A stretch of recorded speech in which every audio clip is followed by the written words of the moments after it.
In the heart of a grand church, beneath the glow of stained glass and candlelight, a billionaire stands before the woman who's stolen his heart. But this wedding isn't just about love. It's about truth, forgiveness, and a choice that will shock everyone watching. What happens when vows become more than words, and love becomes a lesson the whole world needs to hear? The morning sun spilled through the tall, stained glass windows of the church, scattering colors like jewels across the polished wooden floor. The air carried the gentle scent of fresh roses, pure white, soft as whispers, lining both sides of the long aisle. The organ played a quiet melody, not yet the grand wedding march, but something soft and hopeful, as if the music itself knew a love story was about to begin. Guests filled the pews in hushed anticipation. Women in elegant dresses leaned toward one another, sharing quiet smiles. Men adjusted their ties, some stealing glances toward the closed bridal room door. In that room, Stella Ruby stood before a tall mirror. Her reflection almost startled her, not because she doubted her beauty, but because today she looked like someone who was stepping into a completely new life. Her ivory gown hugged her gracefully, flowing down in waves that seemed made for royalty. The tiny pearl clips in her hair glimmered with every movement, as if even the light wanted to bless her. Her heart pounded, not the frantic rhythm of fear, but the deep, steady thump of a woman who believed she was about to marry the love of her life. She touched her necklace. Kingston had given it to her on the night he proposed. "To my forever," he'd said as he clasped it around her neck. She had never taken it off since. Her thoughts drifted to the first time they met. It was in the lobby of a small art gallery, where she had been helping arrange flowers for an event. Kingston had walked in, tall, confident, the kind of man who carried an entire room's attention without asking for it. When their eyes met, something unspoken passed between them. He had looked at her like a man seeing something he'd been searching for without even knowing it. They spoke for the first time beside a painting of a sunrise. He'd told her he believed in new beginnings, and she had laughed, saying she believed in them too. That night, he asked if he could see her again. From then on, Kingston Felix was everywhere, showing up to bring her coffee, surprising her with dinner at quiet places where they could talk for hours, listening to her dreams as if they were treasures. In all their time together, he had promised her loyalty, protection, and a love that would never fade. She believed him, not because his words were perfect, but because his eyes always told the same truth. Her best friend, Marissa, walked in quietly, holding the bouquet. "You look like a dream," she whispered, eyes shining with emotion. Stella smiled, taking the bouquet. The roses in her hands matched the ones lining the aisle, soft, fragrant, and pure. "I feel like one," she admitted, her voice barely more than a breath. The church bells began their slow, deep toll in the distance. Stella's stomach fluttered, but her feet felt steady. Marissa adjusted Stella's veil with a gentle touch. "This is it," she said, "the moment every little girl dreams of." "Yes," Stella replied softly, glancing toward the door that would open to the aisle. "The moment my life truly begins." She took one last look at her reflection. In her eyes there was no doubt, no shadow, only love and certainty. Outside, the whispers in the pews grew softer as the music changed, signaling that the ceremony would start soon. Stella took a deep breath, her hands tightening around the bouquet. She pictured Kingston waiting at the altar, his eyes locked on hers, smiling the way he did when the world disappeared, and it was just the two of them. In just minutes, she would walk toward him. In just minutes, they would make vows no one could break. At least that's what she believed. The deep, rich chime of the church bells echoed through the stone walls, each toll rolling through Stella's chest like the beat of a distant drum. It was the signal. Time to walk toward her future. She lifted her gown slightly and stepped into the hallway that led straight to the grand wooden doors opening to the aisle. The warm scent of roses followed her, the faint hum of music guiding her steps. Her heart raced, not in fear but in joyful anticipation, until it happened. She heard it, a murmur.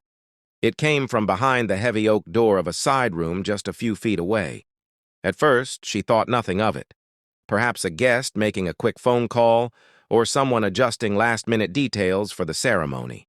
But then, a voice she knew better than any other, Kingston's. It was low, smooth, intimate. The tone he used when speaking to her in moments meant only for them. Except now, that voice was not speaking to her. "After the wedding," Kingston was saying, "she'll never know. This is just business. You'll always be the one I come back to." The words slid through the crack beneath the door like cold air in the middle of winter. And then, a soft, feminine laugh. The kind of laugh a woman gives when she knows she holds a secret no one else does. Stella's steps halted so suddenly, her heels made a sharp sound against the marble. Her breath caught halfway in her throat. No. She must have heard wrong. Her mind tried to twist the words into something harmless, something logical, but her heart had already understood. The man she was moments from marrying was promising himself to someone else. Her vision swam, not from tears, those hadn't come yet, but from the sudden, dizzying blow to her world. The voices inside the room faded into a blur as blood roared in her ears. The flowers in her hand felt heavier. The lace of her gown seemed to press against her skin like chains. She pressed her back to the wall, closing her eyes for a brief moment, fighting the chaos rising in her chest. The warmth of her joy had turned into something sharp and icy. But then, something inside her shifted. The girl who had walked into the hallway full of love was gone. In her place stood a woman who would not let herself be played for a fool. Her hands trembled, but her spine straightened. She lifted her chin, pulling her shoulders back. She would not cry here, hidden behind a door. She would not crumble before the truth. Her mind sharpened with every heartbeat.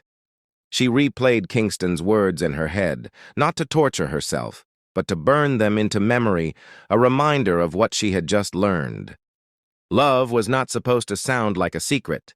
Love was not supposed to be shared between more than two hearts. The music from the organ swelled faintly in the distance. The guests were waiting. The priest was ready. Her heart had been seconds from stepping into a lifetime, and now it stood on the edge of a cliff. She took one long, deep breath, the kind that fills every part of you with steady fire. If Kingston Felix thought she would walk down that aisle blindly, he was wrong. She turned her head toward the doors to the altar, her jaw tight, her bouquet held firmly. Not as a symbol of innocence now, but as a shield of quiet strength. The wedding would still go on, but it would not go the way he expected. The music shifted, swelling into the grand opening of the wedding march. The sound filled the air like a wave, rising up to the vaulted ceiling and echoing down the long aisle. The massive wooden church doors groaned as they swung open, letting in a warm stream of golden light from outside. Every head in the pews turned toward the entrance. Smiles bloomed across faces. Mothers dabbed their eyes.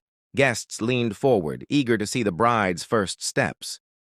Stella Ruby stood in the doorway, her veil falling in soft folds over her face. But the glow they expected to see, the radiant blush of a bride in love, was gone. Instead, her expression was unreadable, her lips pressed into a firm line, her gaze locked forward. She stepped inside, slowly, deliberately. Each click of her heel on the polished floor echoed like a drumbeat of defiance. Her bouquet rested lightly in her hands, but her grip on the stems was tight enough to leave marks on her skin. At the far end of the aisle, Kingston Felix stood at the altar.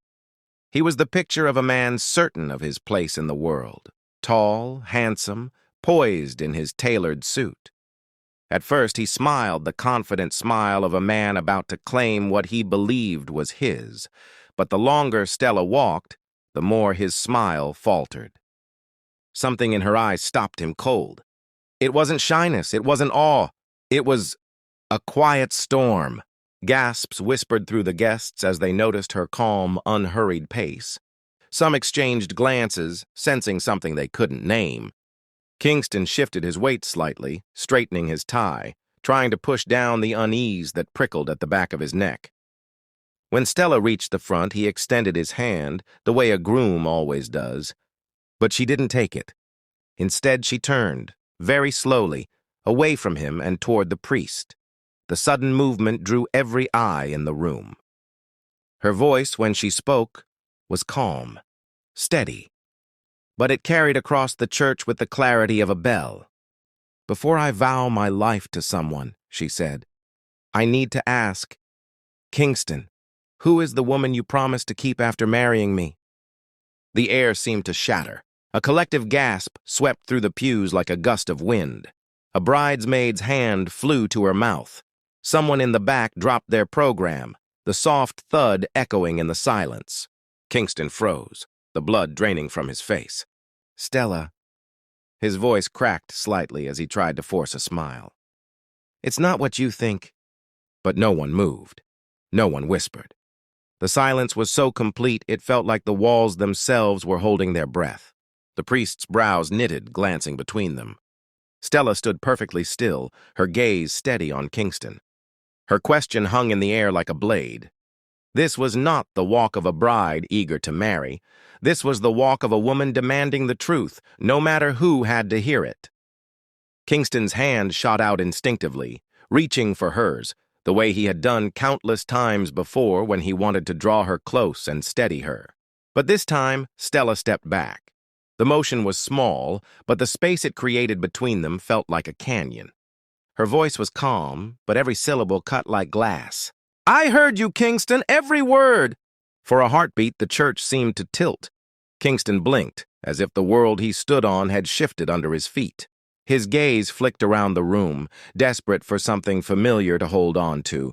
The faces of friends, the approving nods of guests, the loving smile of the woman he thought would be his wife. But all he saw were eyes filled with confusion, shock, and judgment. For the first time in years, the powerful billionaire who could sway boardrooms and seal billion-dollar deals with a handshake looked powerless.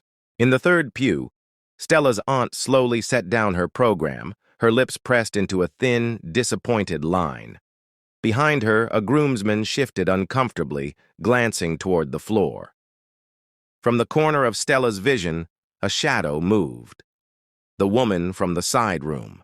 She was elegant, poised, but her steps were quick, careful, avoiding every gaze.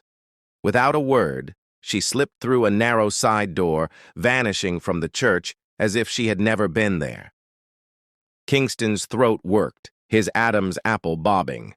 His voice, when it came, was not the polished, charming tone he used in business or romance. It was cracked, uncertain. "It was a mistake," he began, his words tumbling out in fragments. I was afraid to lose you. Please, Stella, just let me explain." His eyes searched hers with a desperation that had no place in the Kingston Felix she had known. This was not the man who commanded rooms. This was a man stripped of his armor. But Stella's head shook once, slowly. Her heart was pounding so hard she thought it might tear through her ribs, but her voice held steady. "Love," she said quietly, "isn't something you buy, Kingston. And it isn't something you fake." He flinched slightly as if each word landed heavy on him. "You can't claim someone's heart," she continued, her tone unwavering, "while holding another in the shadows." Her words rang out in the stillness, finding every ear in the church. For a moment, Kingston looked as if he might speak again, but nothing came. His lips parted, then closed. His gaze dropped to the floor, his shoulders bowing under the weight of the truth she had laid bare. Inside, Stella's chest ached. The man she had loved, the man she had trusted with her future, had built it all on a lie. And though her voice was strong, every breath felt like it scraped against something raw inside her. Yet she stood tall, because the woman who had walked down this aisle moments ago had been ready to give her life away. The woman standing here now knew her worth, and she wasn't going to hand it over to someone who didn't honor it. The silence in the church stretched, long and heavy, wrapping around every person like an invisible thread. Kingston didn't move at first. His gaze lingered on the polished wooden floor beneath his feet, as if he could somehow find the right words there. His jaw flexed, his breathing was uneven, and then something inside him broke. Without hesitation, without caring how it looked, he stepped forward and sank to his knees right there in the middle of the aisle. Gasps rippled through the pews. People exchanged shocked glances. The sight of Kingston Felix, billionaire untouchable in business, proud and composed, kneeling before anyone was something no one in that church had ever expected to see. His head lifted slowly, his eyes searching for hers. When he spoke, his voice was no longer the confident, deep timbre she knew. It was raw, cracked. "Human, Stella," he said, her name trembling on his lips. "I was a coward." The words cut through the still air like a confession to the soul itself. "I thought love meant keeping control. I thought if I planned every move, if I held every card, I'd never lose. But when I saw you walking toward me, I realized..." He swallowed hard, fighting to keep his voice steady. "I'd rather lose everything, my money, my pride, my name, than lose you." The edges of his voice frayed, and for the first time since she had met him, Stella saw the man behind the image. No walls, no armor. He glanced down briefly, his hands curling into fists against his knees. "The other woman," his voice faltered. "She meant nothing. A mistake from a time when I didn't know what real love was." He drew in a shaky breath. "The moment you heard me, when I saw the way you looked at me, I ended it. Because I knew. You deserved truth, even if it destroyed what we had." The words hung in the air, heavy yet fragile, like glass that might shatter at the wrong touch. Kingston's eyes shimmered, the light catching the tears that threatened to fall. "I'm begging you," he said, his voice lowering to something almost like a prayer. "Not as a billionaire, not as the man who can buy anything, but as a man. Just a man who loves you. Give me a chance to prove that love to you." Around them, the church was still. The guests barely breathed. The priest's hands tightened around his book, his gaze moving between them with quiet gravity. Even the roses seemed to hold their fragrance still, as if the very air was waiting for her answer. The church felt impossibly still. Even the air seemed to pause, holding its breath. Stella stood there, her bouquet trembling slightly in her hands. Kingston knelt before her, the man who had once seemed untouchable, now completely stripped of his armor. She looked down at him, searching his eyes. This was not the Kingston who had once walked into rooms expecting the world to bow. This was a man who had been humbled. A man who looked as if his entire future depended on the next word she spoke. His shoulders shook ever so slightly, though his voice had steadied. "I can't undo the hurt," he said softly. "But I can choose to never cause it again, not to you, not to us." Her chest tightened. Every memory of him, every fight, every kiss, every sleepless night seemed to swirl together inside her. She thought of the first time he had made her laugh. The first time he had held her hand in public, ignoring whispers about them. The way he had once looked at her like she was the only star in his sky. And then she remembered the betrayal. The way her heart had cracked. The sound of her own voice when she told him to leave. Now here they were, in front of everyone. The man who had once hidden behind money, pride, and status, now kneeling in full view of those who had judged them from the beginning. "Kingston," she began, her voice trembling. He looked up, eyes red but unwavering. "I'm not doing this because of what people think," she said. "I'm doing this because love isn't about appearances. It's about truth. And you know as well as I do, we didn't have that before." He nodded slowly. "I know, but I'm ready now. Ready to be the man you thought I was. And more." The guests shifted, glancing at each other. Some were clearly moved, others trying not to cry. Even the priest seemed to stand taller, as though he was witnessing something rare. Stella took a long, steadying breath. Her fingers tightened around the bouquet. "Then we start over," she said finally. "No secrets, no shadows, no games." Kingston swallowed hard. "No shadows," he whispered. "I promise." She extended her hand, and he took it as though it were the most precious, fragile thing he had ever touched. The warmth of her skin against his felt like sunlight breaking through storm clouds. A quiet murmur rippled through the crowd. Not judgment, not gossip, but something else. Hope. The priest smiled warmly and motioned for them to stand together at the altar. And so they did, side by side, not as a man and woman chained by pride, but as two souls choosing truth. As the vows were spoken, something shifted in the room. It wasn't just about Stella and Kingston anymore. It was about every person there. About every whisper of prejudice, every wall built by status or skin, every heart scarred by lies. They all saw it. That love, real love, does not live in grand mansions or glittering wealth. It lives in honesty, in forgiveness, in the courage to begin again. When the priest finally said, "You may kiss the bride," the guests didn't just see a wedding.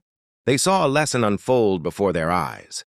That the worth of a person is never measured by wealth, skin color, or social standing, but by the truth they live and the love they choose to give.